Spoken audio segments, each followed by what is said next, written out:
Primarligii England ammoo Arsenaal Newcastle United injifachuudhaan dursumaatti deebi'eera. Leenjisaan Arsenaal Mikel Arteettaan waan ejjechuu qabnu ofii keenya murteeffachuu qabnaa jedhe.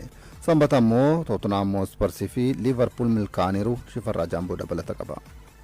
A sunny Saturday afternoon, soon to become evening in the English capital, and a big chance for Arsenal to return to the summit of the Premier League. Imalli keenya akka sagalee muuziqaa suuta keessa nama seenutiin booda namaaf galuu danda'a. Waggoota 22 guutuu osoo homaa hin injifatin itti fufuu hin barbaannu. Kuninuuf ce'umsa ta'a jedhee namanam. Kanaaf ammoo qophiidhaam yaada leenjisaa Arsenaal Mikel Arteettaan erga Newcastle injifatan booda dubbate. Primarligii England torbee 34ffaan sanbata Arsenaal dirree isaa Imireesitti Newcastle waliin taphate golii 1-0 mo'ate. Taphadeeggartoonni Arsenaal dhiibbaa taphattoonni Newcastle gochaa turaniin taa'uu fi ka'uun itti hammaate kanaan Zaggaanarsi golii daqiiqaa 9ffaa irratti Eeberichi izen galcheen injifate. Lammiin England kun irra deddeebiin kubbaa sarara peenaalitiin ala yaalaa ture. Kubbaa rogarraa dhiitamte Kai Havertz mijjeesseef qarqara sarara peenaalitirraa dhiite kiyyoo keessa buuse.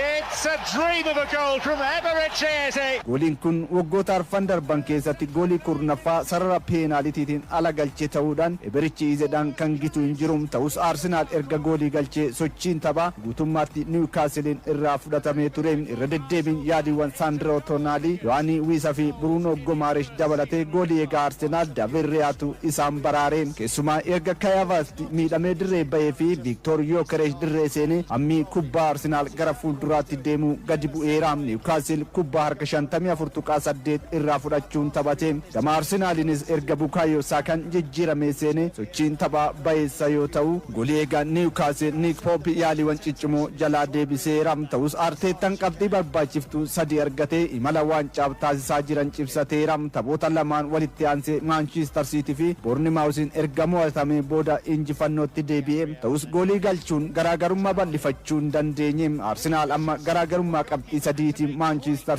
caalee liigicha dursaa jira. Dursee tapha Fulham waliin qabu yoo mo'ate hanga Maanchastar taphoota lamaan taphatutti qabxii 6 dursummaa bal'ifachuu danda'a. Taphattoonni kilabichaa murteessoon Eeberichi fi Kai Havertz miidhamaan dirree dhaaba'uun tarii imala Arsenaal kanaaf gufuu ta'uu danda'a jedhu xiinxaltoonni kubbaa miilaa. Ta'us taphattoonni kunneen miidhama ulfaataa akka hin keessummeessine ibsameera. Leenjisaan Arsenaal Mikel Arteettaan taphicha booda injifachuu keenyatti baay'ee gammadeera. Waa'ee tapha kana waliin mari'achaa turre tapha tokko injifachuun hiika maal akka qabu ni beeknaa jedhe. Taphataan duraanii Brightonif Crystal Palace Glenn Moran ammoo Arsenaal injifachuu waan hunda gochaa ture irraa mul'ata jechuun miira injifannoo kilabichaa ibse. Ooftaan ammas Arsenaal harka 72.4 shaampiyoonii Primarligii England ni ta'a jedheera. Taphoota biroo liigichaatiin Livarpuul golii 3-1 Crystal Palace injifate hirmaannaa Champions League kilaboota Awurooppaa cibsate. Zarees Liverpool taphichaan caalee taphachaa tureera. Yaaliiwwan ciccimoos godheera. Alexander Isak miidhama yeroo dheeraan booda deebi'ee golii jalqabaa yoo galchu Andy Robertson fi Florian Wirtz goliiwwan injifannoo hafan Liverpooliif galchan. Shaampiyoonii liigichaa Liverpool qabxii 58 gaachuun sadarkaa arfaffaa Aston Villa irraa fudhateera.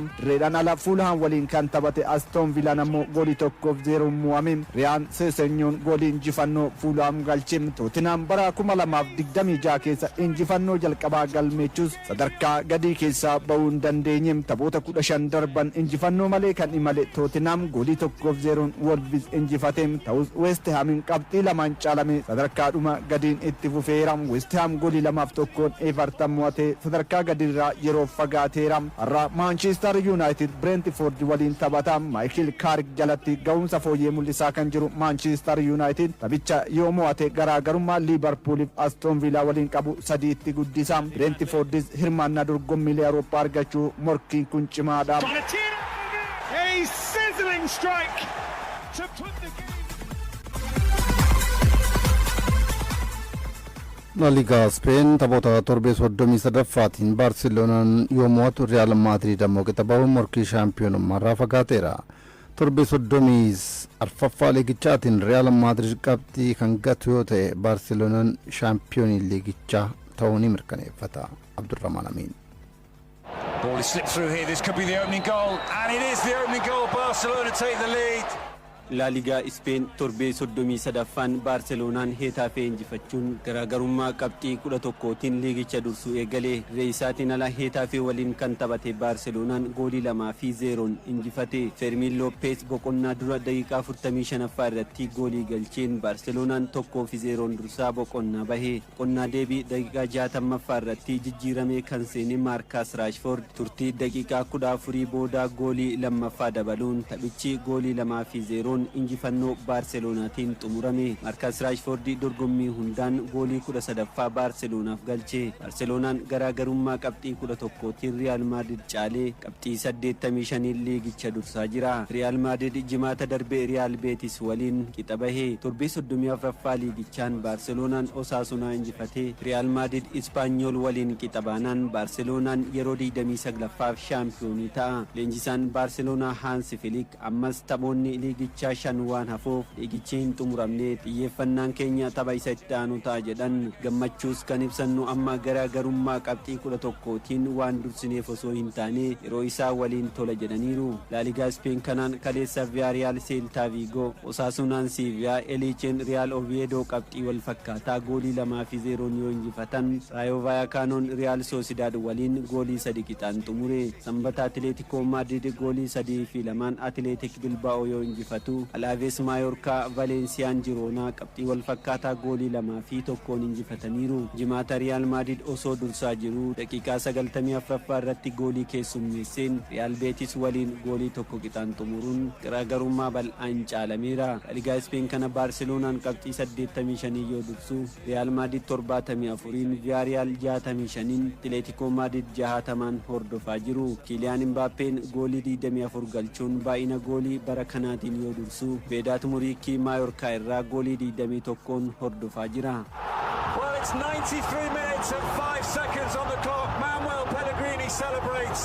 Is that the goal that really does deliver the title?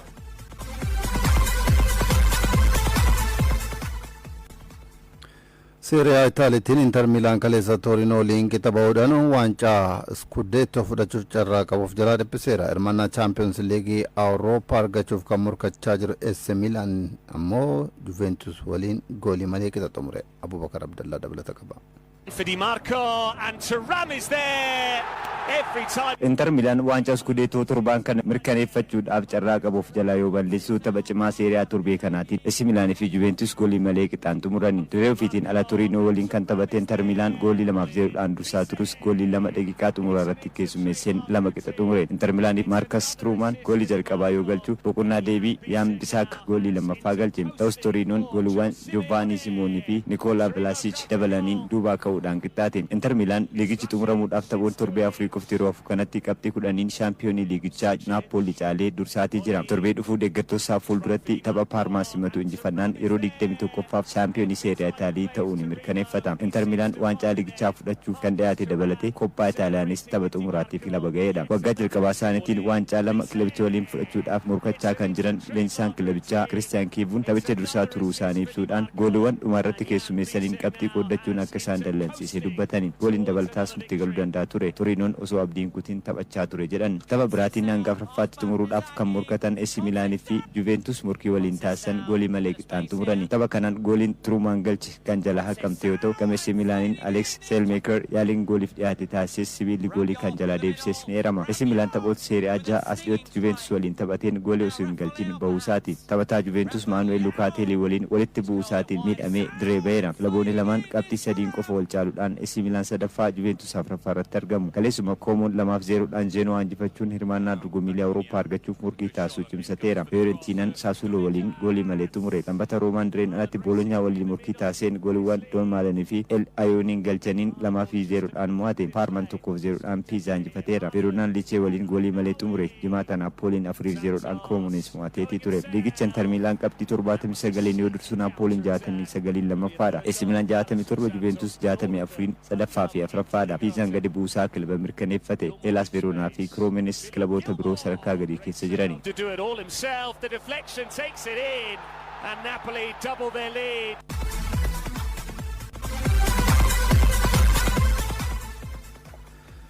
Waancaa FA Englaandiin Cheelsii Leeds United mo'achuudhaan xumuraaf darbeera. Stadiyeemii Wembleytti Leeds United waliin kan taphate Cheelsiin goolii 1-0 mo'achuun xumuraaf ga'e. Cheelsiif goolii injifannoo kan galche Enzo Fernandez.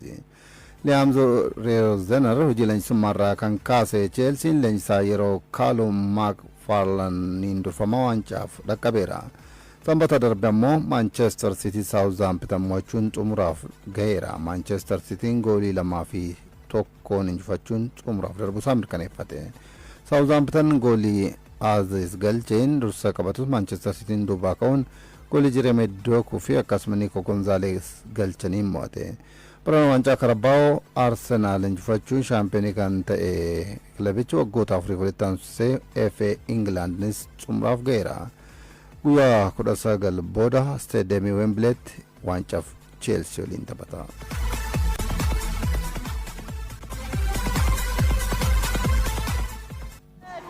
Woman of all time. She's already the women's only world record holder and she's going to lower that mark by 10 seconds.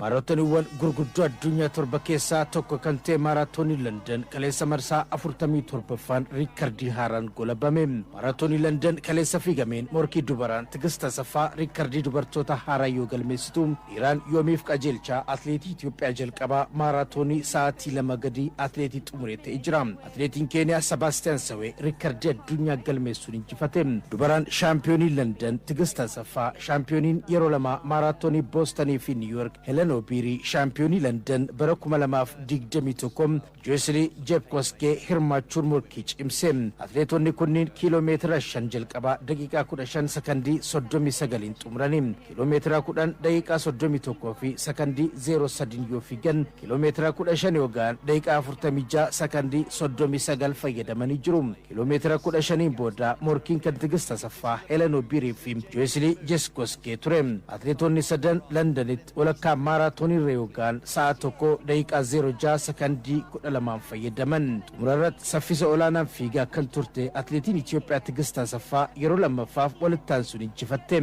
Tigist Londonitti sa'aatii 2 daqiiqaa 15 sekondii 41 fayyadamuun xumurte. Sa'aatiin kun riikardii maaraatoonii addunyaa dubartoota qofaan hirmaataniin bara darbee ofumaan galma irraa sekondii 9 kan fooyyeedha. Atleetiin Keeniyaa Helen Obiri sa'aatii fooyyaa dhuunfaa sa'aatii 2 daqiiqaa 15 sekondii 53 xumuruun lammaffaa yoo baatu lammii biyya ishee Cheelsii Jepkoskeen sa'aatii 2 daqiiqaa 15 sekondii 55 fiiguun sadaffaa baate. Atleetiin Itoophiyaa Daggituu Asmaraa sa'aatii 2 daqiiqaa 19 sekondii 13 arfaffaa baate. Tigist Asaffaa bara 2022 fi 2023 maaraatoonii Berliin 2025 fi 26 maaraatoonii London injifatte. Maaraatooniiwwan gurguddoo addunyaa yeroo torba irratti hirmaatte keessaa 4 injifachuun 3 lammaffaas baate. Tigist Asaffaa riikardii haaraa fooyyessteen akka gammaddee himuun atleetota ishee waliin fiigan galateeffatte. ለዚህ ክብር ስላበቃኝ ፈጣሪን ማመስገን እፈልጋለሁ። galata rabbiif haa ta'u riikardii fiigichaa dubartootaa qofti hirmaatan fooyyessuu kootiin gammadeera. Akkuma karoorfadhetti saffisaan deemee injifadheen bahe. Baay'een gammade. Haalli qilleensaa mijataan ture. Hiriyoota kiyya waliin wal gargaaraa fiigaa ture. Yeroo hundumaa goonni gootuma. Morkattoota kiyyaan galateeffachuun barbaada. Baay'ee ciccimoodha. Wal morkiin keenyas gaarii ture. Isaan waliin dorgomuun baay'ee miira gammachuu naaf uumeera. በጣም ጎበዞች ናቸው። ጥሩ ፉክክር ነው ያደረግነው። ጥሩ ተጋግዘን ነው። አደባባይ ለንደኒት ሞርኪ ዲሮታን ዮሚፍ ቀጀልቻ አትሌቲ ኢትዮጵያ ጀልቀባ ማራቶኒ ሳቲ ለመገዲ አትሌቲ ጡሙሬቴም አትሌቲን ኬንያ ሰባስቲያን ስዌ ሪከርዲ ማራቶን አዱኛ ዮፎየሱ ዮሚፍ ቀጀልቻ ሪከርዲ ማራቶኒ ኢትዮጵያ ፎየሱን ለመፋበም ለንደኒት ዮሚፍ ቀጀልቻ ፊ ሰባስቲያን ስዌ ደበለቴ ሻምፒዮኒን ኦሎምፒኪ ታምራቶላ ሻምፒዮኒን ቀጣም ሮብያ የሮስዲ ጃኮብ ኪፕሊሞ ሻምፒዮኒን ማራቶኒ London bara 2022 Amos Kiprutoofim darasa galataa injifannoof falmiin taasisan hawwataa ture. Atleetonni kunniin kiiloomeetira 5 jalqabaa daqiiqaa 14 sekondii 14 galan.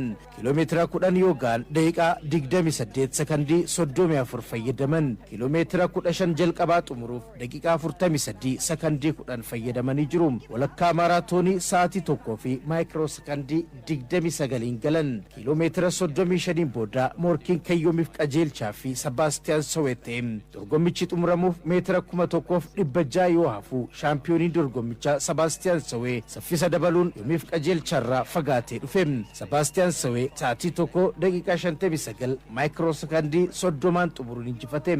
Riikardii bara 2023 atleetii lammii biyyasaa Kelvin Kiyuutuun maaraatoonii Shikaagootti galmeessee turerraa sekondii 65 fooyya'aadha. Dabalataan maaraatoonii sa'aatii 2 gadi ni xumuramaa kan jedhu mirkaneessuuf dhaabbanni Naayikii fiigicha yaalii atleetota jajjaboo addunyaa hirmaachisuun qopheessee fi Eliud Kipchoogee sa'aatii 1 daqiiqaa 59 maayikiroo sekondii 41 xumureerra. Sebaastiyaan Soween kaleessa sekondii 11 fooyyeessee jira. Yeroo jalqabaaf maaraatoonii irratti kan hirmaate yoomiif qajeelchaan sa'aatii 1 sekondii 59 fi maayikiroo sekondii 41 xumuruun riikardii Itoophiyaa fooyyeesse. Maaraatooniin riikardii Itoophiyaa bara 2019 Barliinitti Qananiisaa Baqqalaan kan galmaa'e yoo ta'u sa'aatii 2 daqiiqaa 01 maayikiroo sekondii 41 ture. Jaakob Keepleemoo sa'aatii 2 maayikiroo sekondii 28 riikardii Ugaandaa galmeessuun sadaffaa ba'e. Taamiraat Tolaa sa'aatii 2 daqiiqaa 02 fi sekondii 59 xumuruun shanaffaa. Dheeressaa Galataa sa'aatii 2 daqiiqaa 02 fi sekondii 23 xumuruun jaaffaa ba'e. Addiisuu Gobanaa torbaffaan golabbe. Atleetonni Londanitti kaleessa tokkoffaa hanga sadaffaa bahan riikardii duraan ture fooyyeessanii jiru. Fastest woman of all time. She's already the women's only world record holder, and she's going to lower that mark by 10 seconds.